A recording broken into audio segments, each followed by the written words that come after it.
Well, health is on our minds now more than ever. So it couldn't be a better time for the hit series, The Doctors, to return this season. And it has a new studio, new format, and a brand new host, Dr. Ian Smith. Hi, Dr. Ian. Hey, Jackie. Thanks for having me on. You are a busy man, but this is something that just came to you. Why did you say yes? You know, it's interesting. It's when you're not looking for something that the something appears in your life, right? I have plenty of jobs. I'm writing. My family's number one always. I wasn't looking for a gig like this, though this is a tremendous gig. I'm very honored that Dr. Phil and Jay McGraw, his son, they own the show, that they thought that I was the one to helm their show, their baby, in its 13th season by myself. That's just an honor in and of itself. But I took it because I felt like it's important. This platform is important to talk to the rest of the country, to help us figure out how to get through this better than how we have so far, but to do it in a way that's not political and strictly about the medicine, about the science. Science and medicine are apolitical.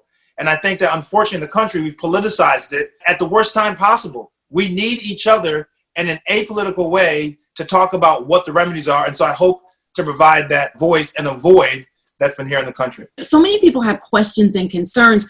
Will you have an opportunity to address personal issues that people have, take questions? This show is about the people. What are their questions? What are their concerns? People don't want to fly. I fly to the show. We do a segment on the show where I show you how I fly and all the precautions I take. I will say this, the airlines are doing a great job of keeping it as safe as possible. There aren't a lot of people flying, by the way. I mean, my last flight had 15 people on it, on a 200-passenger plane. Wow. But people who say it's still too much for me right now, I get it. And I'm not trying to convince you to fly. I'm saying if you have to fly like I have to fly, these are the steps you need to take. But if you can avoid any type of area where there are people in an enclosed space, by all means, I think right now you should do it. But wait, let's talk about how you fly, because you posted this. You gear up. Take us through how you prepare to fly. I always have multiple gloves. I have my own sanitizer wipes, and I have my own sanitizer liquid. I have goggles.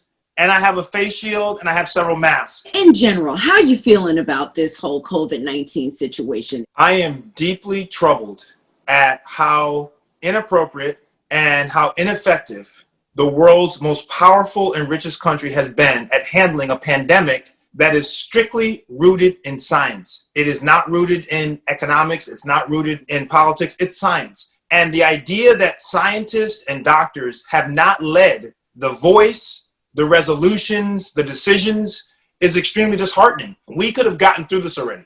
Had we taken the measures earlier that we should have taken, we wouldn't be talking about it the way we're talking about it now. That being said, I do believe we're going to get through this. I think a vaccine is imperative, but an effective vaccine must be effective, not just have a vaccine. And I personally, I don't have a crystal ball, but I personally do not believe that we will have a vaccine that is effective and safe before November.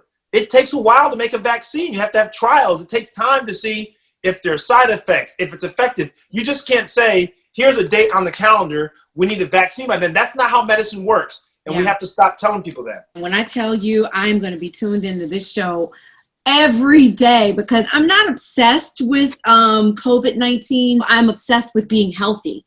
And so I want to know as much information as I can. Now, I do want to talk to you about some of the other many things that you have going on. You're busy writing a new crime novel called The Unspoken. Have you finished it yet? Yes, it's right there. If y'all can see it. The Unspoken is a novel that takes place in the streets of Chicago. It's an African-American private investigator who used to be a detective, didn't participate in a cover-up, so he decided to resign. And now he's a private investigator taking on very select cases around the city. I did not write this, by the way, knowing what was happening with the social unrest. I wrote this 2 years ago. Now it's like a perfect time because this guy says, I believe in right, and I am not going to sacrifice my moral integrity to participate in an overall cover-up. And now he's this private investigator. It's fun. It's already been optioned for a TV series. So fingers crossed. I was just about to ask that. Yes. Well, yes. You're definitely with the right crew on that, because Dr. Phil does that show Bull on CBS, which is one of my favorite shows. That's right. That's right. Well, let me let everybody know that Dr. Ian's book, The Unspoken, is out now, and check your local listings to find out when you can see The Doctors.